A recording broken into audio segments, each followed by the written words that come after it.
राहुल कुलजी, आरोप गंभीर आहे। आरोप असा करण्यात येतोय की चिथावणी ही कालच्या सभेच्या माध्यमातून गोपीचंद पडळकर यांच्या माध्यमातून दिली गेली। तुम्ही स्वतः रडत जाऊ नका, तुम्ही शिक्षा दिली पाहिजे असं सांगितलं गेलं आणि नंतर ही परिस्थिती बिघडली असा आरोप आहे। तुम्ही त्या सभेला होतात का? अशा प्रकारचं वक्तव्य झालं का आणि त्या वक्तव्यातून वातावरण तापलं का?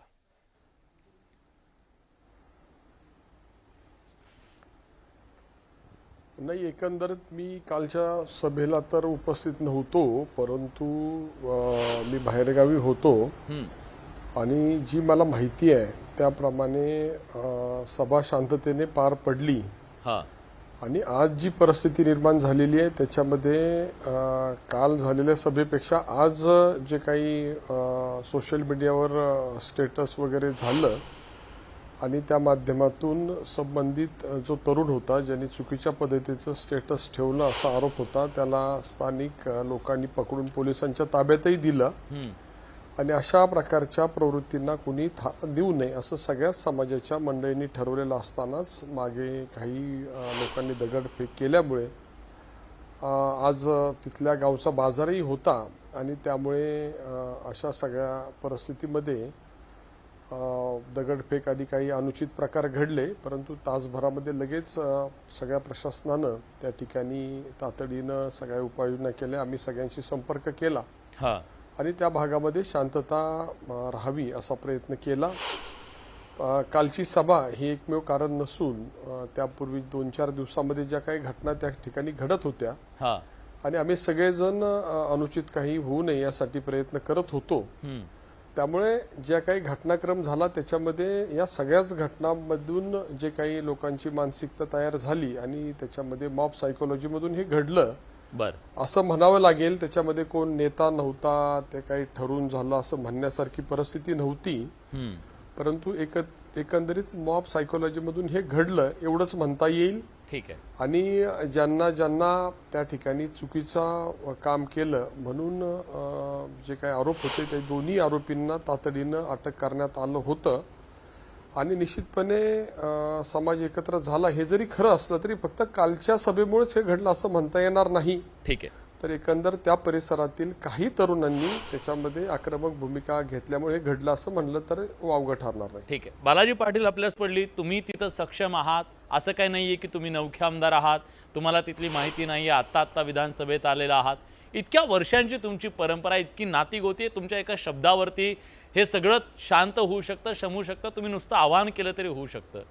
बाहेरच्या आमदारांना येऊन तिथं आक्रोश, 2-2 आमदार, एक राष्ट्रवादीचे आमदार, एक भाजपचे आमदार, यांना तिथे येऊन आक्रोश सभा घेण्याची गरज का पडली? आणि जर इतकाच आक्रोश होता तर मग तिथं तुम्ही का नव्हतात? आणि सगळ्यात महत्त्वाचं, तुमची जबाबदारी नव्हती का की हे सगळं शांत जागेवर जिथं आहे तिथं मिटवलं पाहिजे? जो दोषी आहे, जो माथेभिरू आहे ना, जे असे समाजाला एक स्टेटस ठेवून शहराची शहरं पेटवण्याचं ज्यांच्याकडे सामर्थ्य असेल ना, हे टिनपाट कोण, अशांवर कठोरातली कठोर कारवाई का होत नाहीये? Please sir, Rahul sir please.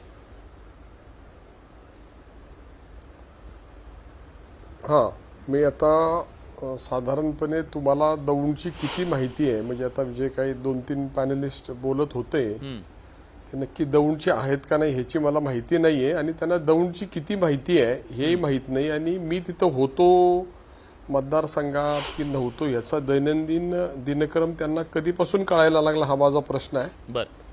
मी गेले कित्येक वर्ष मतदारसंघात पूर्ण वेळ थांबणारा एक कार्यकर्ता आहे आणि यवत यांनी परिसरामध्ये जातीय सलोखा ठेवण्याचा प्रयत्न यापूर्वी आम्ही सातत्यानं केलाय आणि या सगळ्या 3-4 दिवसाच्या घटनाक्रमामध्ये मी सुद्धा सातत्यानं त्या ठिकाणी होतो।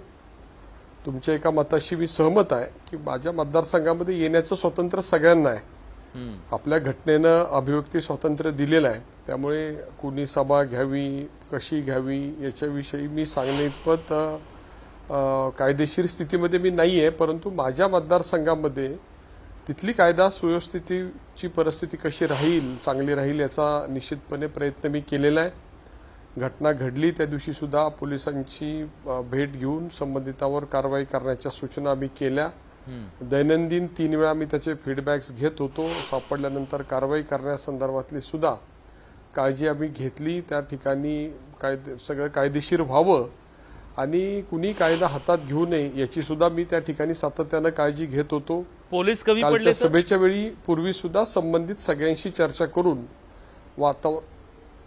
मला माझं पूर्ण झालं तर मग मी सांग पुढच्या प्रश्नाचं उत्तर देईन. Please please. आता जी चर्चा चालली की दौंडमध्ये काय व्हावं, मी कुठं होतो, आता नक्की हे 2-3 लोकांना दौंडची किती माहिती आहे मला माहित नाही, परंतु मी जवळपास झालेल्या घटनेपासून रोज यवतच्या परिसरामध्ये आहे, संपर्क सगळ्यांशी करतोय, फोनवर बोलतोय, पोलिसांशी बोलतोय आणि आज सकाळपर्यंत सुद्धा मी सगळ्यांच्या संपर्कात होतो. आता काही लोकांनी त्या ठिकाणी दगडफेक केल्यानंतर थोड्या वेळामध्ये जरी परिस्थिती हाताबाहेर गेली असली तरी त्या भागातील प्रमुख कार्यकर्त्यांशी मी सगळ्यांशी फोनवर संपर्क राहून त्या ठिकाणची परिस्थिती व्यवस्थित ठेवण्याचा प्रयत्न करत होतो. पोलिसांनी सुद्धा वेळेवर दोन्ही कारवाया केल्या.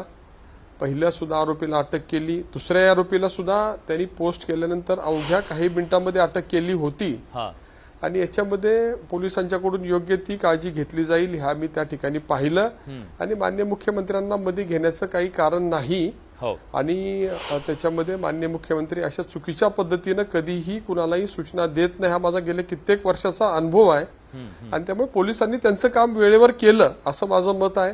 आम्ही त्या ठिकाणी आमची भूमिका बजावली, परंतु कधी कधी अशा घटना ह्या लोकांच्या भावनेतून होत असतात, त्यामुळे त्याला लोकांची सामुदायिक भावना आणि त्याच्यामधून घडलेली घटना एवढंच म्हणता येईल असं माझं मत आहे. ठीक आहे राहुलजी,